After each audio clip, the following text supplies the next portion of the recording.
In the branch of linguistics known as pragmatics, a presupposition is an implicit assumption about the world or background belief relating to an utterance whose truth is taken for granted in discourse. Examples of presuppositions include: Jane no longer writes fiction. Presupposition: Jane once wrote fiction. Have you stopped eating meat? Presupposition: You had once eaten meat. Have you talked to Hans? Presupposition: Hans exists. A presupposition must be mutually known or assumed by the speaker and addressee for the utterance to be considered appropriate in context. It will generally remain a necessary assumption whether the utterance is placed in the form of an assertion, denial, or question, and can be associated with a specific lexical item or grammatical feature in the utterance. Crucially, negation of an expression does not change its presuppositions.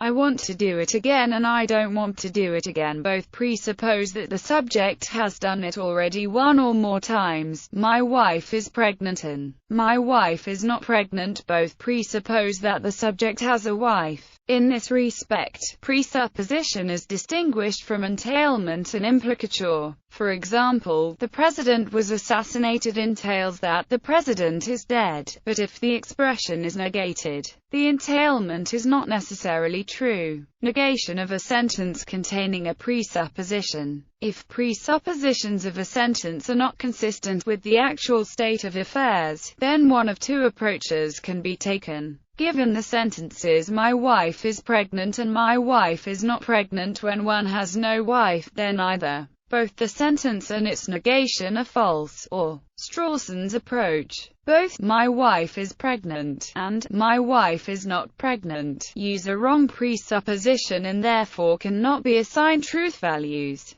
Bertrand Russell tries to solve this dilemma with two interpretations of the negated sentence. There exists exactly one person, who is my wife and who is not pregnant. There does not exist exactly one person, who is my wife and who is pregnant. For the first phrase, Russell would claim that it is false, whereas the second would be true according to him. Projection of presuppositions. A presupposition of a part of an utterance is sometimes also a presupposition of the whole utterance, and sometimes not. For instance, the phrase "my wife" triggers the presupposition that I have a wife. The first sentence below carries that presupposition, even though the phrase occurs inside an embedded clause. In the second sentence, however, it does not. John might be mistaken about his belief that I have a wife, or he might be deliberately trying to misinform his audience, and this has an effect on the meaning of the second sentence, but, perhaps surprisingly, not on the first one.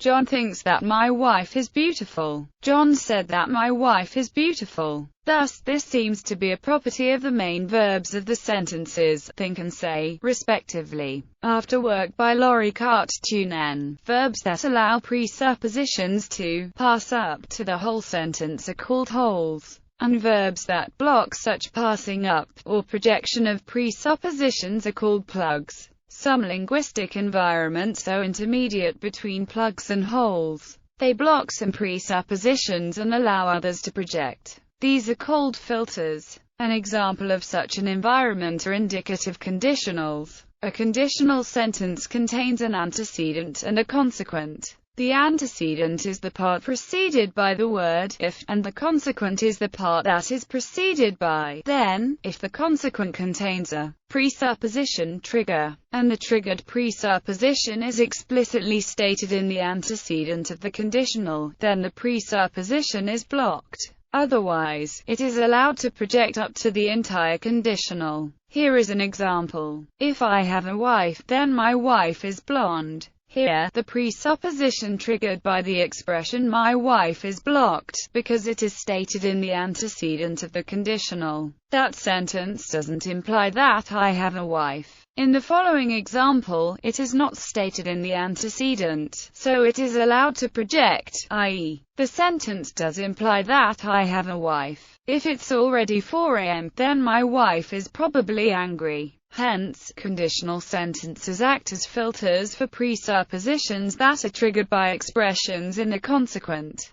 A significant amount of current work in semantics and pragmatics is devoted to a proper understanding of when and how presuppositions project. Presupposition triggers. A presupposition trigger is a lexical item or linguistic construction which is responsible for the presupposition. The following is a selection of presuppositional triggers following Stephen C. Levinson's classic textbook on pragmatics, which in turn draws on a list produced by Laurie Carttunen. As is customary, the presuppositional triggers themselves are italicized, and the symbol stands for presupposes. Definite descriptions are phrases of the form the X, where X is a noun phrase. The description is said to be proper when the phrase applies to exactly one object, and conversely, it is said to be improper when either there exists more than one potential reference, as in, the senator from Ohio, or none at all, as in, the King of France. In conventional speech, definite descriptions are implicitly assumed to be proper. Hence such phrases trigger the presupposition that the referent is unique and existent.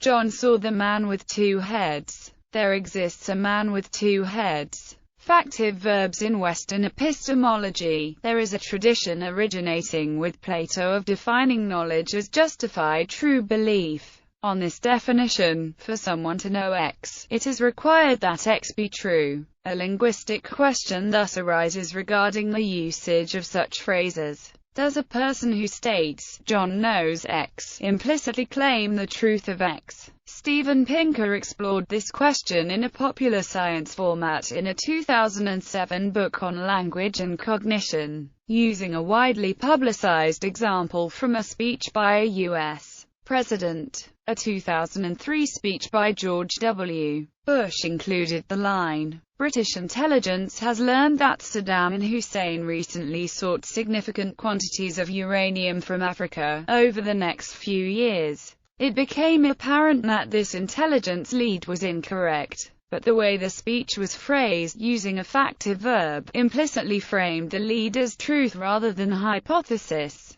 The factivity thesis, the proposition that relational predicates having to do with knowledge, such as knows, learn, remembers, and realized, presuppose the factual truth of their object, however, was subject to notable criticism by Alan Hazlitt. Martha regrets drinking John's home brew. Presupposition. Martha did in fact drink John's home brew. Frankenstein was aware that Dracula was there. Presupposition. Dracula was in fact there. John realized that he was in debt. Presupposition. John was in fact in debt. It was odd how proud he was. Presupposition. He was in fact proud. Some further factive predicates. No, be sorry that, be proud that, be indifferent that, be glad that, be sad that. Implicative verbs. John managed to open the door. John tried to open the door. John forgot to lock the door. John ought to have locked, or intended to lock the door. Some further implicative predicates. X happened to V, X didn't plan or intend to V, X avoided being, X was expected to, or usually did, or ought to V, etc.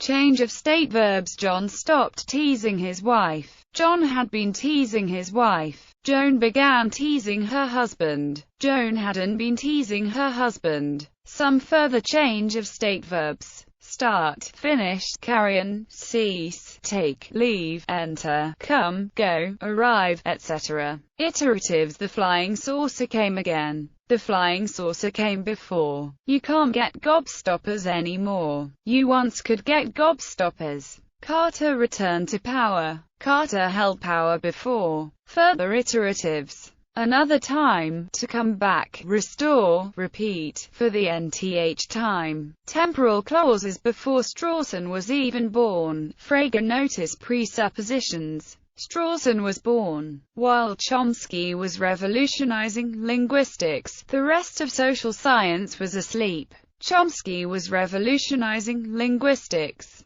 Since Churchill died, we've lacked a leader. Churchill died. Further temporal clause constructors. After, during, whenever, as. Cleft sentences. Cleft construction. It was Henry that kissed Rosie. Someone kissed Rosie. Pseudo-cleft construction. What John lost was his wallet. John lost something. Comparisons and contrasts. Comparisons and contrasts may be marked by stress, by particles like to, or by comparatives constructions. Marianne called Adolf a male chauvinist, and then he insulted her. For Marianne to call Adolf a male chauvinist would be to insult him. Carol is a better linguist than Barbara. Barbara is a linguist. Counterfactual conditionals. If the notice had only said minefield in Welsh as well as in English, we would never have lost Paul Llewellyn. The notice didn't say minefield in Welsh. Questions presuppose a seeking for what is sought.